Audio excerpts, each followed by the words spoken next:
All right, I think we should kick off because I know it's been a long weekend, and I want to start off really by thanking all of you for committing this last 48 hours to this event.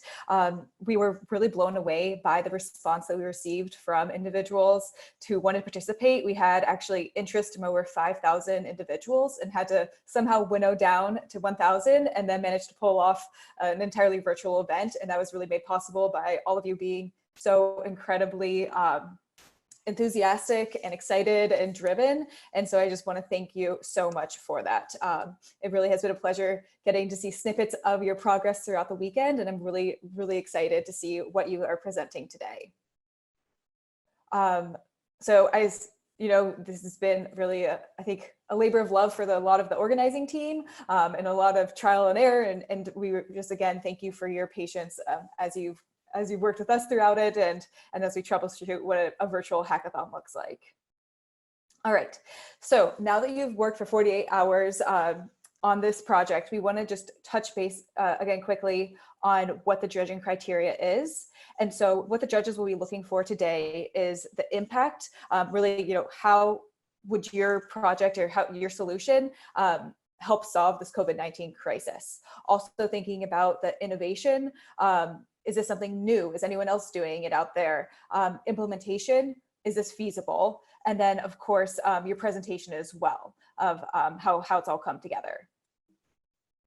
And so on that, I want to introduce our three judges.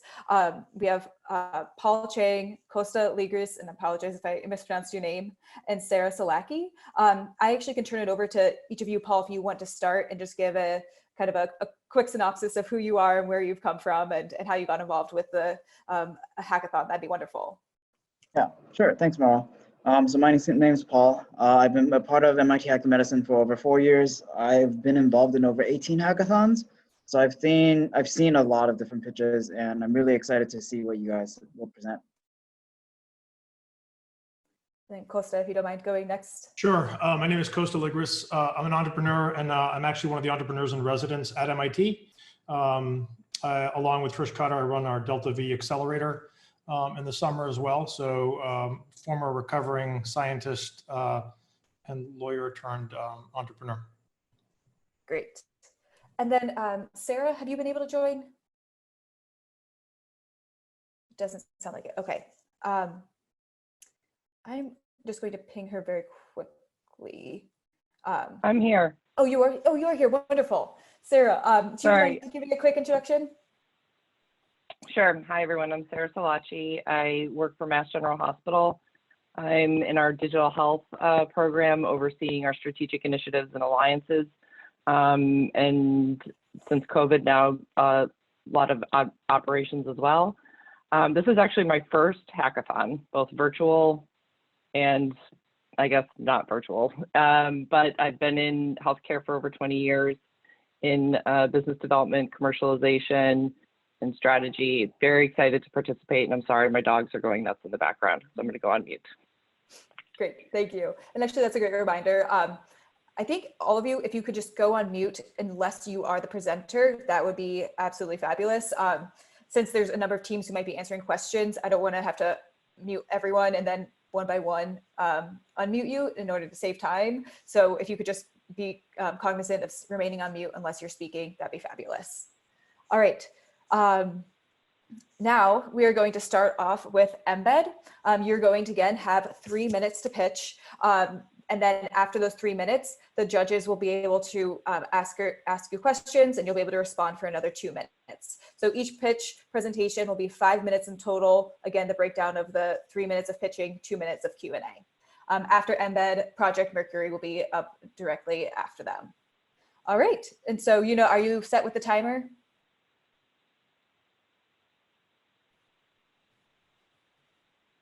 Yes, I am. Okay. Great. Yeah. And Yuna again, I'm sorry, I didn't have you introduce yourself. If you want to do that really quickly. Hi, this is Yuna. I'm part of Future of Care organization from Weill Cornell Medicine, and I've been helping with this hackathon. I've participated in one healthcare hackathon before. This is my very first virtual hackathon for like many of you. And I'm happy to be helping out with this team today. Awesome. Thank you so much. All right. So again, we'll be chiming in at the 3-minute mark when you need to be finished with your pitch.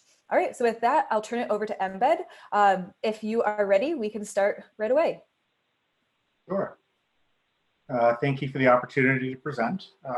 We are Embed. Next slide. We have solved 2 problems here. One is the need for frontline workers to be able to have access to clean, safe, and reliable sleeping arrangements, as well as taking advantage of underutilized, severely underutilized hotel rooms that are sitting empty right now that are near a lot of these hospital systems. Next slide. Target users for this are all of the frontline workers. We want to include EMTs as well as all of the supporting staff. Next slide. The solution is a centralized online platform that will allow all of these frontline workers to be able to book directly for nearby hotels at free or severely reduced costs. We'll be collaborating with the large hospitality groups in order to make this happen. We'll be underwriting the effort via corporate support, crowdfunding, social media campaign, as well as individual donations of loyalty points from those who want to support this effort. Next slide. So this works by working directly with the corporate level of the hotels, taking unused inventory out of their system and putting it onto ours, and within a specified radius around the hospitals to allow these frontline workers to stay in the fight and stay embedded in the community that they're in. We will be soliciting advertisers as well as I said, the corporate support and these individual donations to help underwrite that process. Next slide. So the implementation on this is actually fairly simple. Creating a prototype website, domain design, all the structure of that can be done fairly quickly.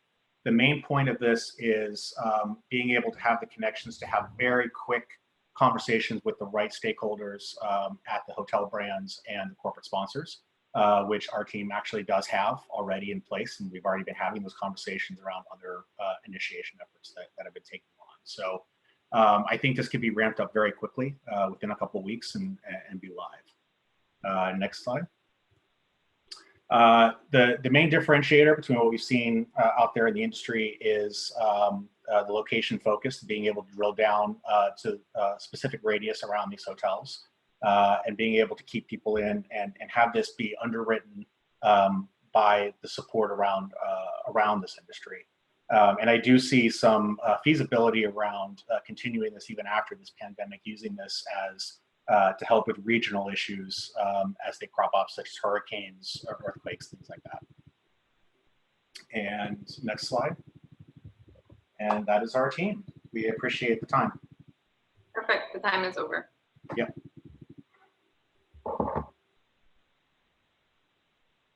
Okay, great. Now we'll open it up to our judges for some Q&A.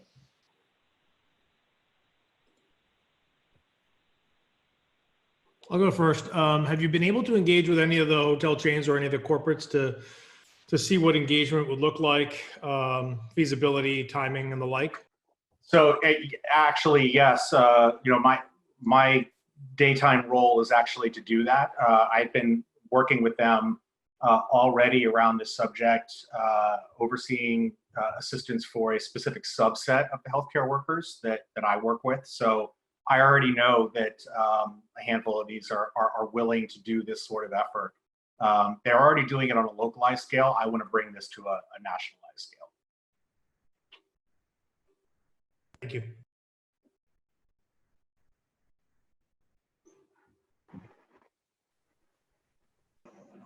Could you explain more about the payment model? I noticed that you mentioned there's some crowdfunding, there's some corporate sponsors, but like how do you draw that line between the different monies coming in, and how do you actually pay out for the different others and healthcare workers?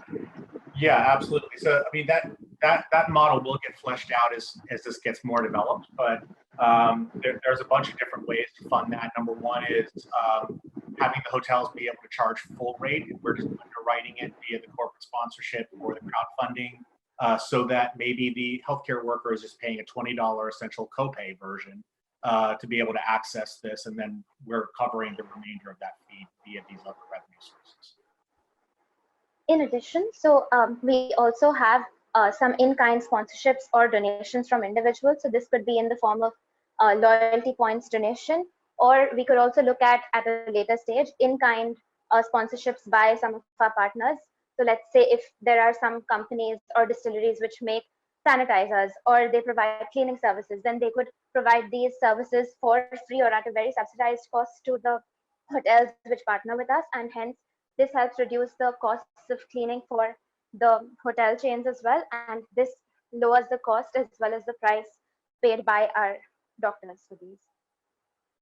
Okay, for 2 minutes are over for Q&A.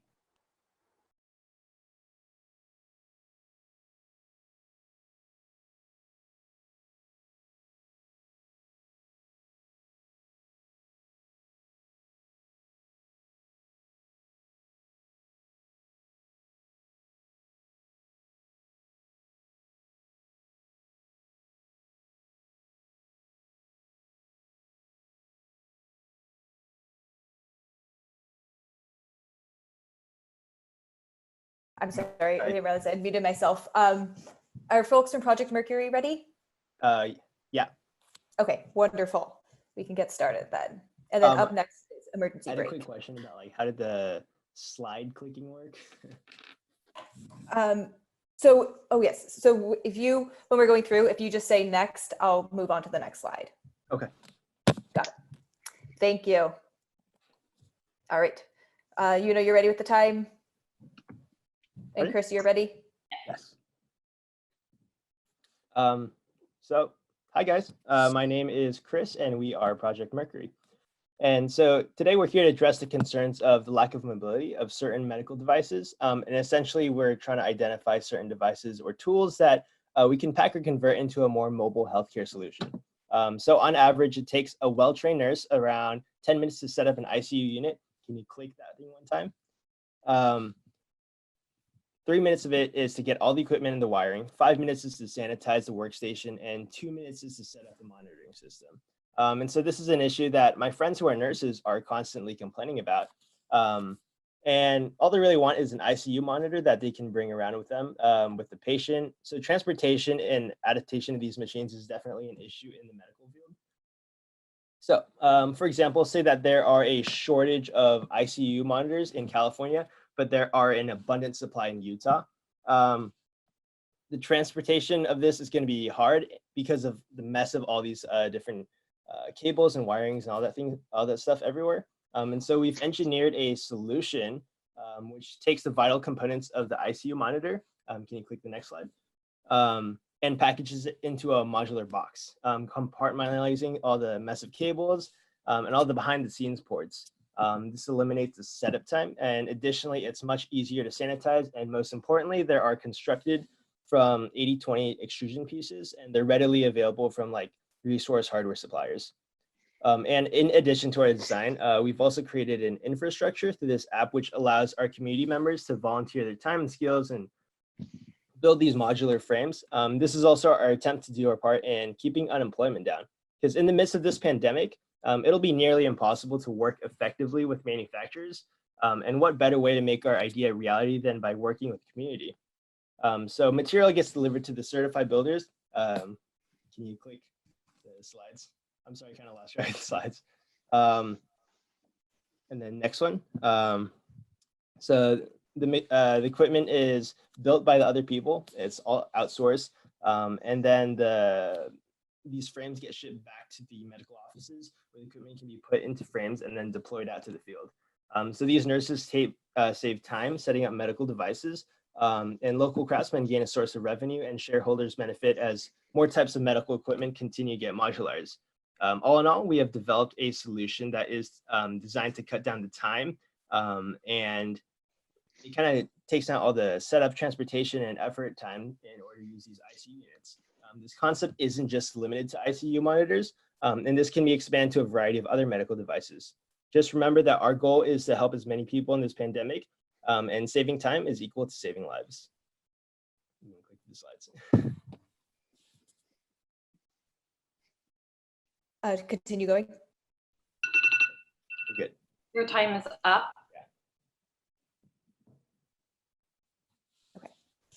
Okay. Thank you. All right, now we'll turn it over to the judges for some Q&A. Have you thought about sanitization of these products so they can be used at multiple sites? Yeah. You said sanitization, right? Yes. Yeah. So according to my friends who are nurses right now, a lot of these ICU units that they're currently using, they are sanitized, but the wipe down of it takes a little longer because there's a bunch of nooks and crannies, there's knobs and levers everywhere. By creating this modular box, it's very streamlined and easy to wipe down. So sanitization of all these things becomes very quick and easy. So you can cut down that time from wiping it down from like 5 minutes down to say maybe 2 minutes or less. I'm a little confused about how are you going to modularize the electronics? Because a lot of these different devices are in individual units, right? But how are you going to take it, like put it all together into this one box? Right. So a lot of these electronics, we're not proposing to reinvent any technology. Is that we feel would be a little inefficient for this kind of situation. Rather, we're just trying to package them into a smaller component. If you look at the diagram of like the second area, that's supposed to be a representation of our different modules of like, say you have a temperature sensor, or you also have like a blood pressure monitor. Those things are just easily swappable, and it just makes it easier for the end user to operate.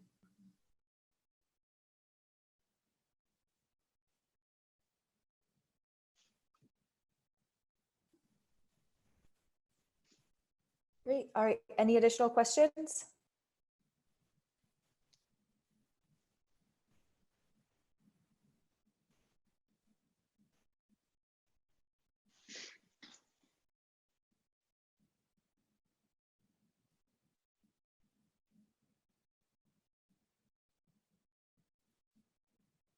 Time is up for Q&A. Okay, in that case, we will move on to emergency break. Thank you team for that great presentation. We're gonna move on to emergency break, and then after that, we'll be going the distance. Thank you. All right, is the emergency break, are you on and ready to start?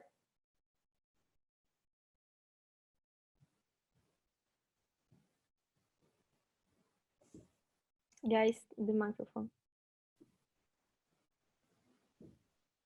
Great. Is that somebody from emergency break who mentioned they're ready? Yes. Okay. Back here.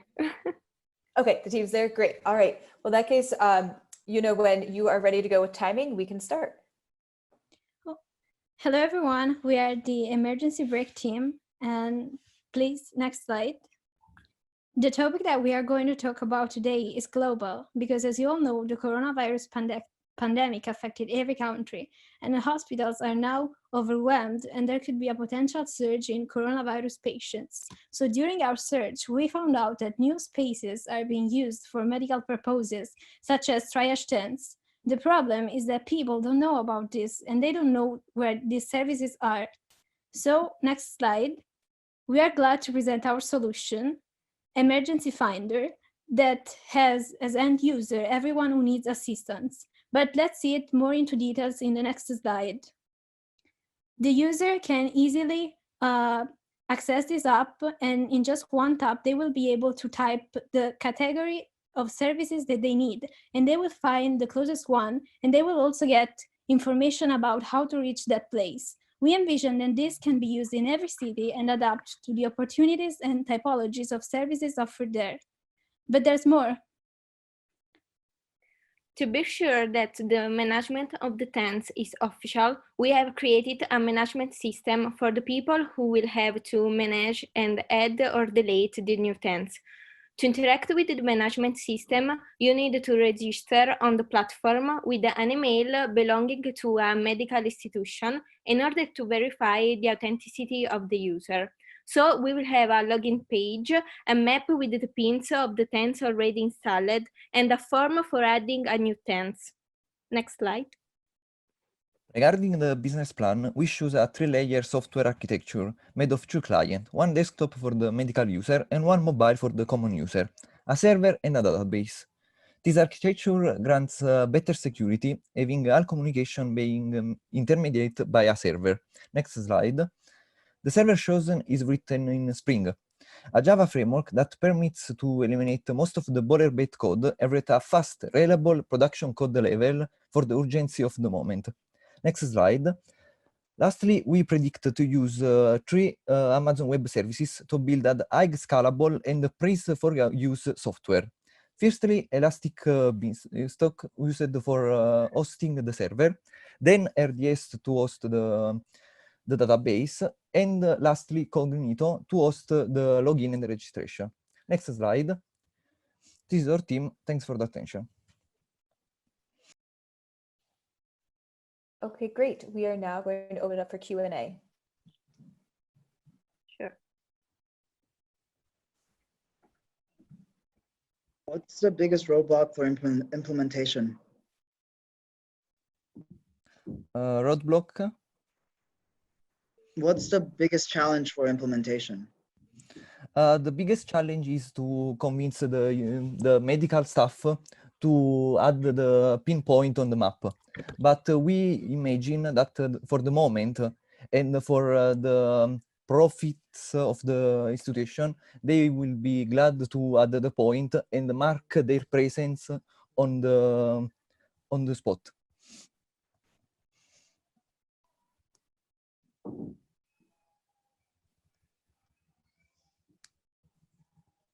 How do you plan to curate the different pinpoints? Like who can add these pinpoints and then how do you know if they're at capacity? We will add for the medical staff the possibility to add the filters. Like a marker can be only for people with fever or only for not fever people, and mark them as full so that won't appear on the user map. Yeah, so basically our system has 2 different access levels, and one is for the people in charge of these tents. And to make sure that these are officials, we will the system will control that they are using an email that is related to an official health institution. Thank you.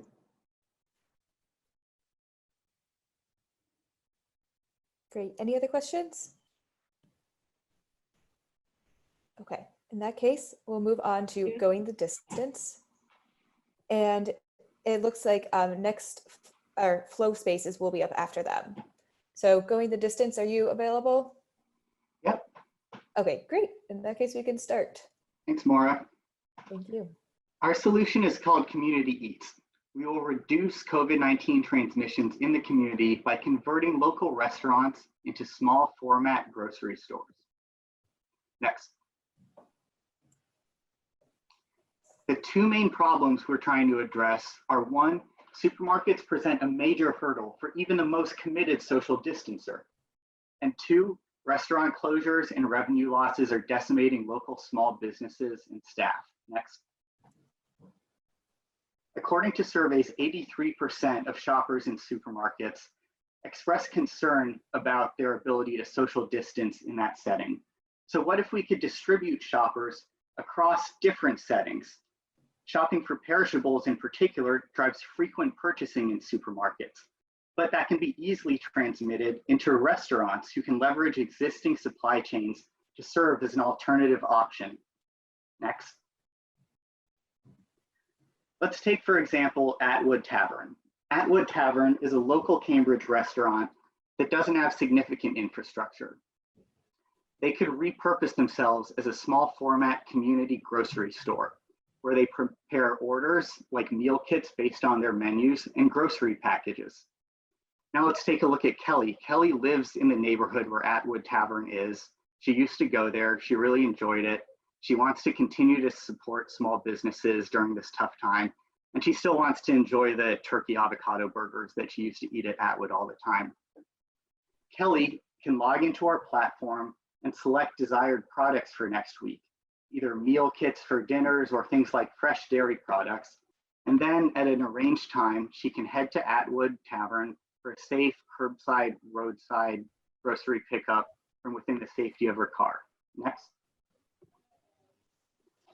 We've built a user-friendly platform that can connect local restaurants with consumers.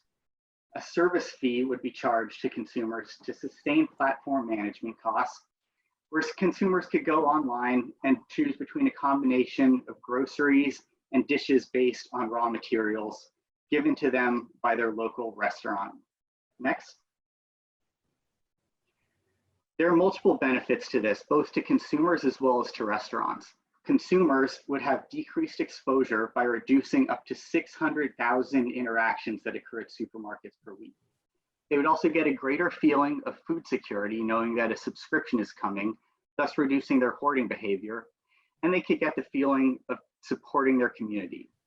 Restaurants would have both predictable revenues because of the subscriptions, as well as increase their business sustainability as they can pull revenue in from alternate streams. They would also sustain the existing supply chain by supporting upstream suppliers. We plan to implement the program on an aggressive 3-week timeline in order to have it ready for the bulge in cases. And we could do it with less than $10,000 in startup capital, and even less if we could procure some volunteer labor. Next. Your time is up. Oh, perfect. Thank you for listening. And here's our team, and we await any questions. What's your, do you have a strategy to engage with entities like HelloFresh, Amazon Whole Foods, who are already providing meals on the go and delivering them, and how to integrate the restaurants? We haven't been planning on using those existing platforms. Those are more national. They tend to have, national distribution, and we're trying to tap into the local labor and use those supply chains and local restaurants. So it's the same idea as those national meal kits, but that's not our strategy as we've envisioned it. And from what we've heard, a lot of those distributors are very overloaded right now, and adding this onto their list might not be plausible. Okay. What's the hardest part of implementing this and going to market? I think the fact that we have to ramp. You want to go ahead? Okay. Yeah, really getting users. The majority of our budget is going to go towards advertising, both towards people who are going to be using these services, using the online platform, as well as getting restaurants who are willing to do this. If there's not a critical mass of users, then the restaurants, won't be willing to create these new workflows. So that's something that's really important, and that's why we've kind of front-loaded our advertising plan. Yeah, so follow up to that is, multi-sided platforms, require demand on both ends. And I think you've obviously identified that, but, engaging such a, fragmented, especially, smaller restaurants, engaging them in engaging them where they're so fragmented is a challenge. Have you given some thought as to how you can do that? Because running through advertising money can be extraordinarily expensive with sometimes a questionable return. There are restaurant associations who we're planning to reach out to, chambers of commerce, other similar organizations like that. But we could also do a direct to business marketing strategy. And we'd also want to start a small proof of concept local to Boston to make sure that we're proving out the concept before trying to expand to other markets. Okay, Q&A is over. Awesome, thank you so much. All right, we are going. Let me just get through. Okay, we are going to see Flow Space next. Just do a sound check. Can you hear me? Yes. Okay, great. You can go ahead.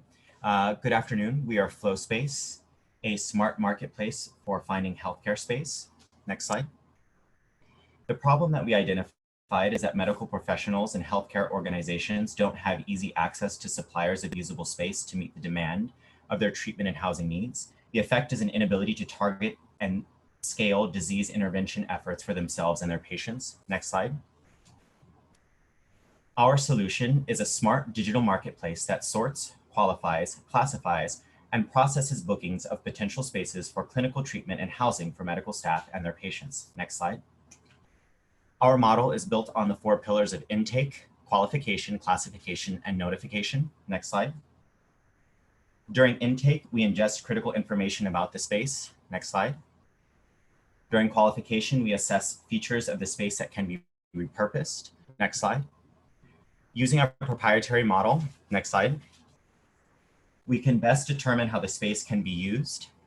And finally, during notification, next slide, we can process successful bookings between providers and facility owners. Next slide.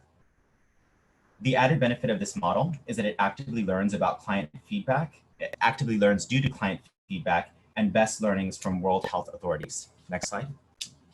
So now let's dive in deeper at what this model is. So our first place machine learning model is as follows. We begin by classifying spaces using factors recommended by experts and the lender specifications of the space. The next stage is learning factor weights from new users, pairings, and locations. The last stage of our machine learning model system is predicting space requirements of new regions based on user bases that already exist, that are adjacent to the new space. Next slide. We differentiate ourselves from the competition in the following ways. We classify spaces for medical purposes in specific. Our learning improves with classification and tailors based on location and dynamics of the specific lender and buyer. And we also predict surges by adjacent region demand, leveraging our existing user base. Next slide. Our initial target plan is to roll out in LA and the Boston region by partnering with small business owners, as well as hotels, as well as individuals to lend out spaces for either housing or treatment. Next slide. We plan to develop our platform with the help of experts, approach small business owners and healthcares, and also launch the platform and then scale it to the point where our model learns through scale. Next slide. We have expertise in the clinical field, programming fields, scientific knowledge, economics and data science, as well as UI and UX. All of these competencies help us position us uniquely to solve this problem and scale quickly. Thank you for your time. Great. Thank you. Now it's time for Q&A. Just have you thought a little bit about the complexity of housing for healthcare workers versus setting up a clinical environment, two very different, very complex tracks. How have you thought about how to staff and appropriately source, I guess, each of those tracks? Yeah, that's a very valid question. Our product and our platform is not at that stage of actually, providing implementations. Our entire purpose is just figuring out whether a location is feasible for clinical purposes, or is it feasible for quarantine purposes, or is it feasible for housing purposes. So we're kind of deciding what is the use case of a specific space.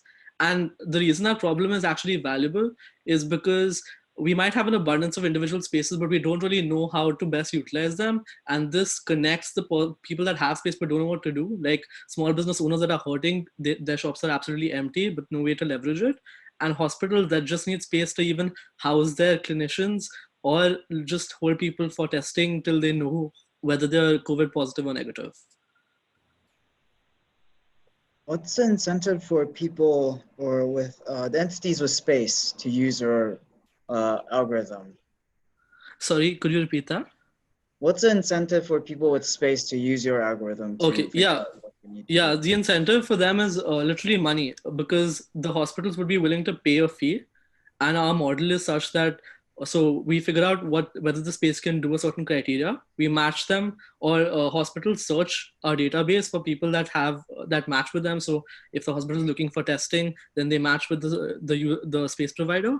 And then when they book for a certain period, like they need the space for 20 days, the transaction occurs on our platform, and we have a small percentage fee to ensure our platform can grow.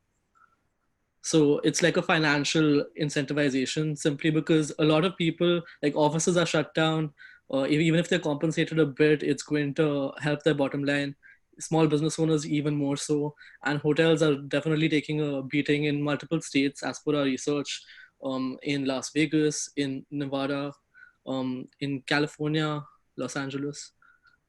Your time is up. Thank you. Thank you. Great, thank you so much. All right, next up is flexing on COVID. Which, are you on and ready to go? Yeah, we should be. Okay, wonderful. And then after flexing on COVID, it'll be Gate Sense. All right, we're flexing on COVID, and we help hospitals flex available assets further and faster. Next, we see this paradigm in the news all the time, and how social distancing will flatten the curve. Next, but hospitals across the US are already at a breaking point. Next, this is a more accurate representation of the curve, and right now we're sitting on the dotted line watching hospitals hitting their capacity. We must raise the ceiling, raise it by giving hospitals the tools to flex their resources. Next, but hospitals are complex. What do you do with all the staff, stuff, and space? Next, hospitals are large ships that change direction slowly. Hospital leadership are also unable to quickly and make data-driven resource allocation decisions, especially in times of crisis. Next, current solutions are not flexible and not prescriptive enough. Simulate is an industry leader and at their best can only increase their bed capacity by 17%. 17% next. 17% is not enough. A Harvard study shows that hospitals will need to surge their capacity 2 to 3-fold. Next. And we're going to help bridge that gap.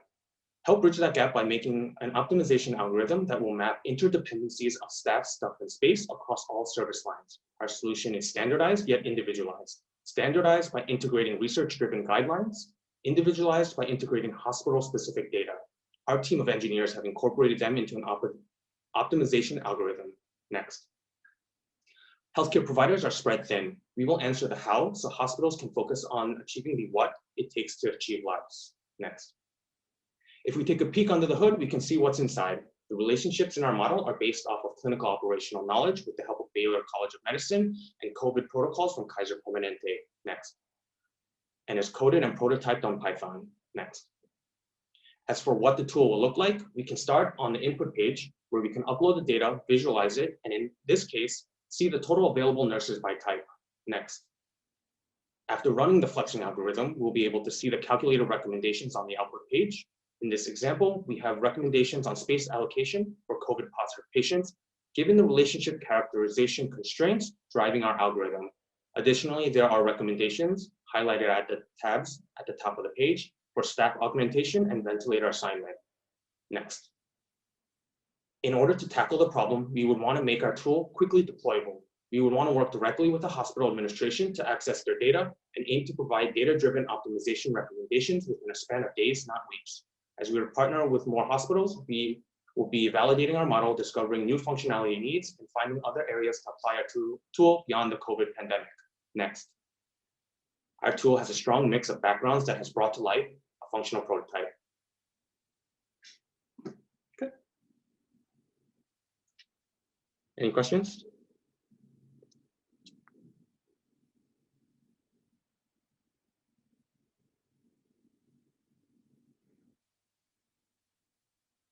Have you done any research in terms of how readily available and how easy it is to obtain some of the data from hospitals?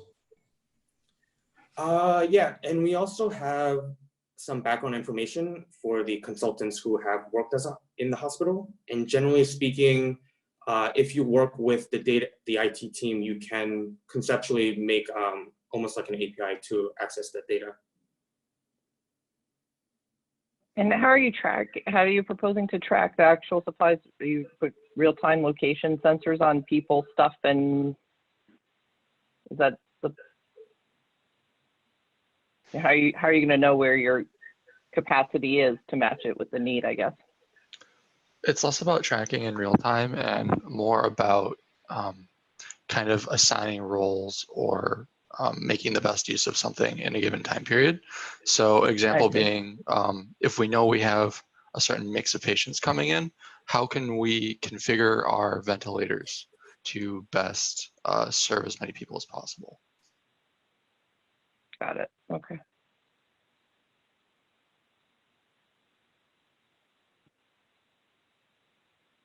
Great. Any other questions? All right, thank you. All right, thanks so much. We are going to move.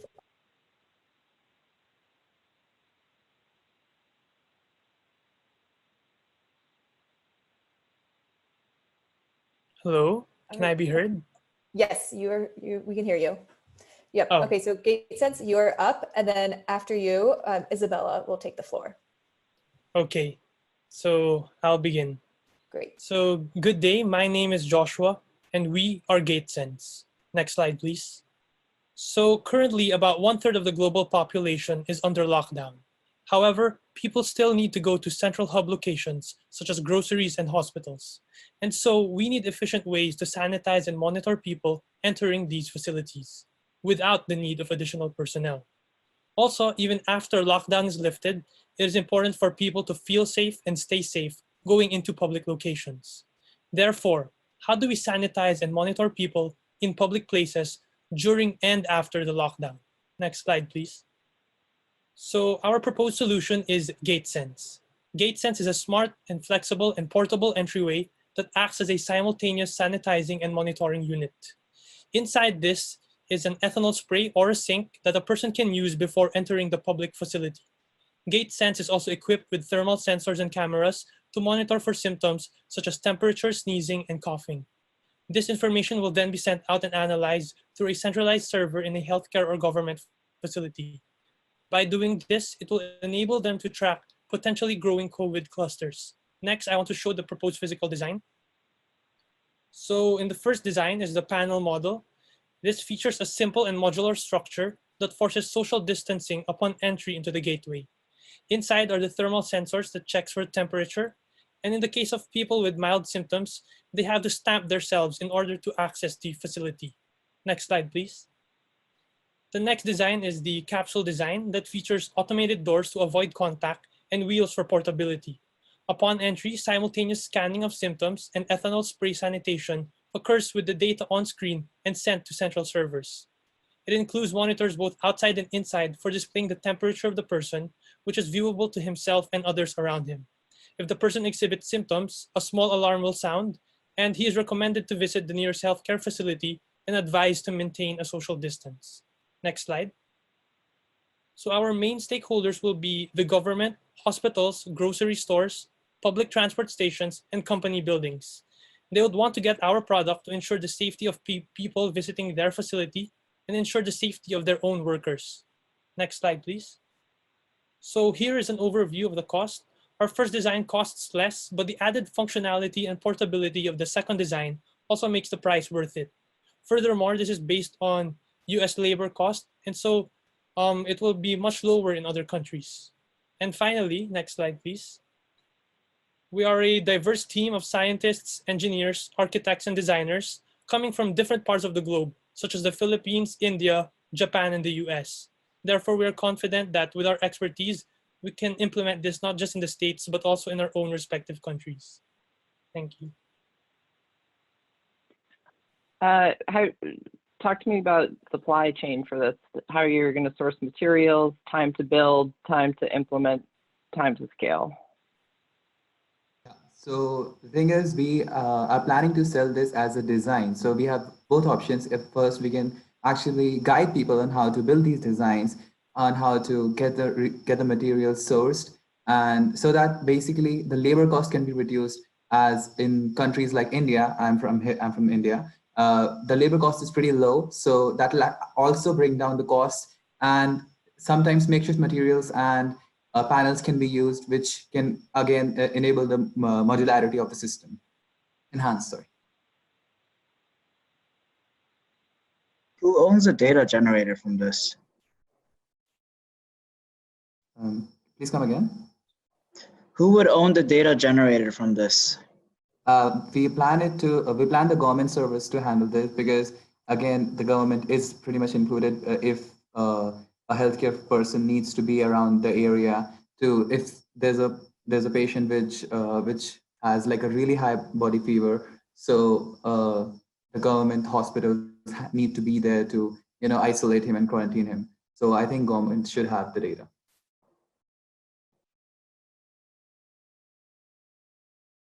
So in some sense, you would have one customer, right? Because why would a shop owner buy this for their data to be sent to the government? No, actually, The other customers would want the product because it would also sanitize the people coming into their facility, and the data can also be made available to them. yeah, of course, And based on our system, as you can see, we will also the give the data to private companies, not only for the government. And also we are actually looking for partners that can help for the production and implementation.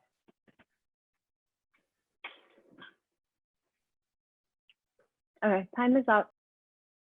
Thank you. All right, thank you. All right, Isabella, you are up next. Hello, hello, voice check. Yep, we can hear you. And after you, it'll be the quarantine. Sounds good. All right. We are in a war against the pandemic. COVID-19, our biggest enemy. Next slide, please. We don't know how long this war is going to be, and our armory could go under capacity at any time. The numbers from the following bar chart reflects a huge problem. We do not have enough beds to hospitalize COVID-19 patients. Next slide. Hospitalization facilities need to find a way to utilize the limited resources for COVID-19 patients in a more efficient way. Next slide. With the help of modern technology, we're able to find a solution.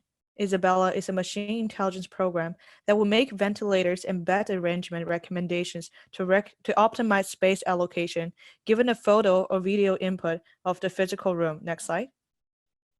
We will then be able to host more COVID-19 patients given a limited space capacity to maximize the efficiency of limited resources and minimize the contact between COVID-19 patients and other patients.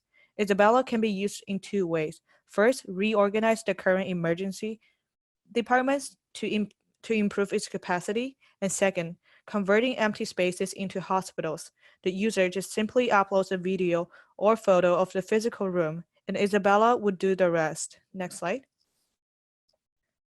Okay, so here I'm gonna demonstrate how Isabella can reorganize the emergency department in the current hospital. Next slide. So users just simply upload a photo of the physical room, and Isabella will use image segmentation and recognize the object in the room. Next slide. And then we will use depth perception to get a sense of the physical room. Next slide. And then Isabella will start generating arrangement recommendations, and the user can define other objects that they would love to have in the room, and then choose the most feasible and efficient arrangement. Next slide. And here is the recommendation. Next slide. And you can have 6 more beds and 16 more ventilators using our Isabella program. Next slide. And the second part, I will demonstrate you how you can convert empty space into hospitals using Isabella. User will upload a 360 panorama photo of the empty space. Next slide.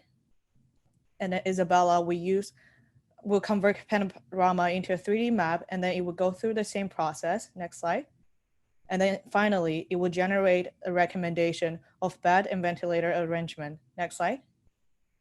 And then this is a before and after. You will have 2 more beds and 1 more ventilator in the same amount of space. Next slide. Isabella will be 100% free app to all user that you can find in all app. And for people who don't have cell phones, you can go to the Isabella website. Next slide. For develop more features, we will need sponsors. And this is our next step. Next slide. Last but not least, this is the team. Oh,